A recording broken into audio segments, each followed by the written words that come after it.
G'day, it's Mark and welcome back to the channel.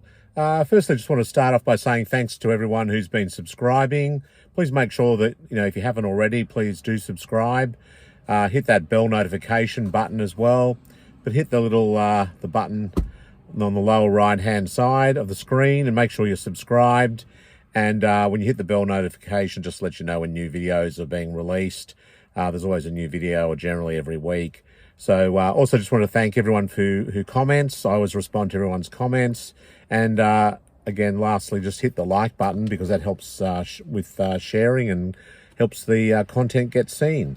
So anyway, today's episode is a pretty unusual car. A lot of people in America and England probably wouldn't know about the vehicle, or in Europe, but in Australia it's reasonably well known. It's quite infamous, but the Leyland 47V.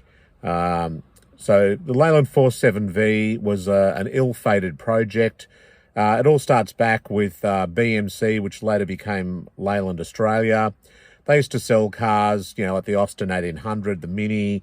They did the Austin Kimberley. But these cars never really took hold in the Australian market because, most families in Australia were buying large six-seater, six-cylinder or V8 sedans and wagons. So in 1969, Leyland Australia decided to go ahead to produce a large Australian design car called the Leyland P76. That was launched in 1973 to go up against, the XB Falcon, the HQ Holden, and the which was soon to become the HJ, and the VJ Chrysler. It did win Wheels Car of the Year, but its design and its quality did polarize quite a few people, so it didn't last in production very long. They only built around 18,000 or so P76s. I don't mind the car. I quite like the front treatment. It had quite a wedge-shaped design, and it was renowned for carrying a 44-gallon drum in the back if you needed to, but I'm not sure who would do that. You'd never get the bloody thing out unless it was empty.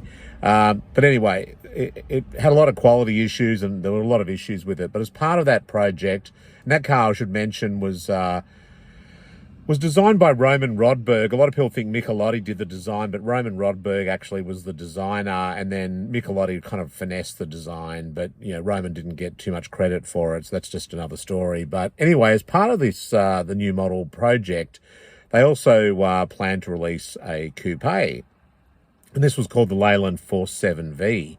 That was designed to go up against, the XB Falcon Coupe, the Holden Monaro, and the Charger, which after its initial success was starting to wane a little bit. In fact, all two-door cars were starting to wane a little bit in the market.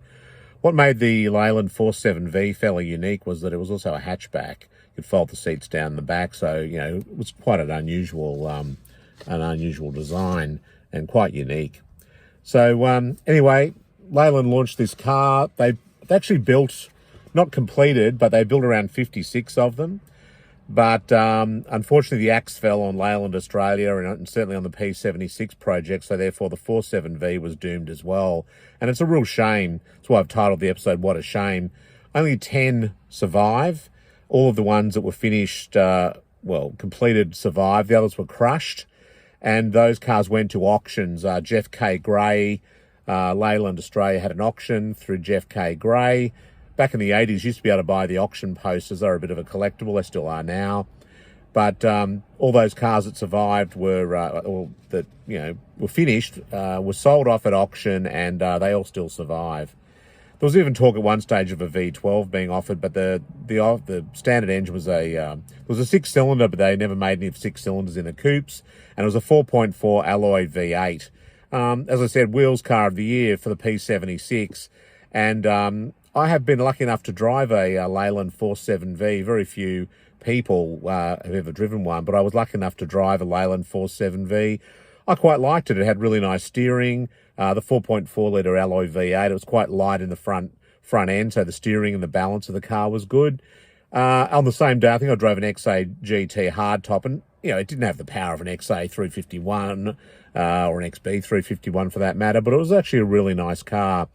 And Leyland even got so far as they printed all the owners' handbooks. I remember back in the 80s, it was pretty young chap, I contacted Leyland Australia and said, if you've got any old brochures, you can send me. I used to collect brochures and things, still have those.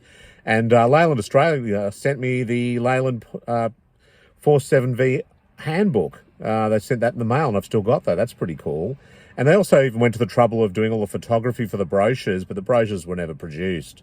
So it was a really sad fact in Australian motoring history that the 47V didn't exist. I said, today these would be very popular with collectors. The ones that remain obviously are very, very collectible, but it's just a real shame. And anyway, that's the Leyland 47V.